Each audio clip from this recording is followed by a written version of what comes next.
Une autre étape vient d'être franchie pour rétablir un trafic aérien normal en Chine. Mercredi, après une désinfection approfondie et plusieurs semaines de préparation, l'aéroport international de Wuhan-Tianhe a rouvert ses portes après une fermeture de 76 jours.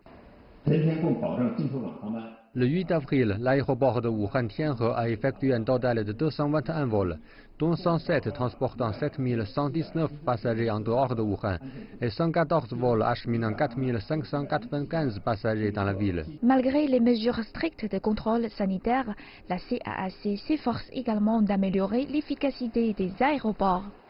Face aux problèmes chronophages du terminal 3D, en particulier dans la manutention des bagages, nous avons réduit la distance d'expédition de 3 km, augmenté l'efficacité de déchargement et de transport d'environ 85%, et dans l'intervalle, nous avons réussi à éviter la contamination croisée des bagages de vols internationaux avec d'autres vols. La Chine met également en œuvre plusieurs mesures pour réduire le retard du transport aérien international, notamment l'ouverture d'un canal vert pour les vols internationaux de fret.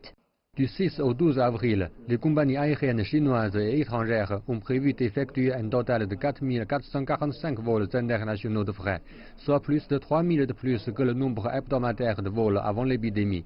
Cela correspond à une augmentation de 338%. Mardi, la CAAC a publié une annonce réglementant davantage la gestion des prix du transport aérien international. Les compagnies aériennes doivent assumer leurs principales responsabilités, élargir davantage les canaux de vente directe, appliquer strictement la politique tarifaire internationale et annoncer clairement les prix en temps opportun et avec précision et publier les conditions complètes des tarifs du fret international. La CAAC a également souligné que la Chine apporterait son soutien pour sauvegarder la chaîne d'approvisionnement mondiale et pour lutter sérieusement contre toute violation des lois et règlements.